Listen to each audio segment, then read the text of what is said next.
പള്ളിക്കറി തന്നെയാണ്. ഞാൻ ഇതിനു മുമ്പ് കഴിച്ചിന് കാണാത്തോണ്ട് അതേപോലെ തന്നെ തേടി പിടിച്ചിട്ട് വന്നതാണ്. ബന്ദരിക്കേന്ന് വരുന്നതാണ്. അപ്പൊ ഇത് കഴിക്കാനായിട്ട് വൈകുന്നേരമായിട്ട് വരുന്ന ഇങ്ങോട്ടേക്ക്. നല്ല ഫുഡ്, ചെറിയ കുഞ്ഞിനെ കൊണ്ടല്ലേ വരുന്നല്ലേ, അടിപൊളി. 25 വർഷമായിട്ട് കാഞ്ഞങ്ങാടുള്ള ഒരു തട്ടുകടയാണ്. അവരിപ്പോ ചെറിയൊരു ഹോട്ടലിലേക്ക് മാറിയിട്ടുണ്ട്. ഇവിടുത്തെ ഹൈലൈറ്റ് ഐറ്റംസ് എന്താണെന്ന് ഞാൻ പറഞ്ഞുതരാം. ഇവിടുത്തെ പള്ളിക്കറി, ചോറ്, ചിക്കൻ ഫ്രൈ, പിന്നെ നെയ്പ്പത്തില് പള്ളിക്കറി, ബീഫില് നല്ല ഉണ്ട്. ചിക്കൻ ഫ്രൈ ടോപ്പ് ഉണ്ട്.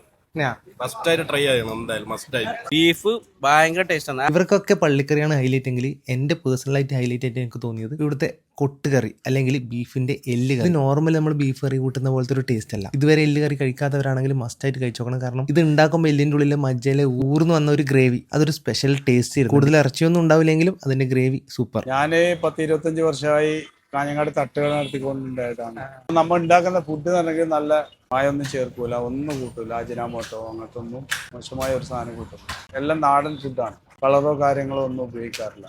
എല്ലാ ഐറ്റംസും ഉണ്ട്. ബീഫിന്റെ ലിവർ ഉണ്ട്, ബീഫിന്റെ പള്ളിക്കറി ഉണ്ട്, ബീഫ് ഫ്രൈ ഉണ്ട്, ചിക്കൻ ഫ്രൈ ഉണ്ട്, കബാബ് പീസ് ഉണ്ട്, പൊട്ടുകറി ഉണ്ട്, ബോട്ടി ഉണ്ട്, ചിക്കൻ ചില്ലി ഉണ്ട്. ഇവര് പറഞ്ഞാൽ പള്ളിക്കറിയില് ഭയങ്കര തിക്കായിട്ടുള്ള പള്ളിക്കറിയാന്നുണ്ടാവും. പിന്നെ ഇവിടുത്തെ ബോട്ടി നോർമലി നമ്മൾ വീട്ടിൽ ഉണ്ടാക്കുന്ന സമയത്ത് റബ്ബർ പോലെയാണ് അതിന്റെ ഇറച്ചി ഉണ്ടാവും. പക്ഷെ ഇവിടെ നല്ല ഹലുവ പോലത്തെ ബോട്ടിയാണ് ഇവിടുന്ന് കിട്ടിയത്. ഇത് രണ്ടുമാണ് എന്റെ ഫേവറേറ്റ് ആയിട്ട് ഇവിടുത്തെ മസ്റ്റ് ആയിട്ട് എനിക്ക് പറയാൻ തോന്നുന്നത്. നാടൻ രുചികൾ ഇപ്പൊ നമ്മൾ നോക്കിയിട്ട് പോകുന്ന സമയത്ത് നമുക്ക് എപ്പോഴും ബെസ്റ്റ് ആയിട്ടുള്ള നല്ല ഫുഡ് കാര്യങ്ങൾ കിട്ടുന്നുള്ളത് തട്ടുകടയിൽ നിന്ന്.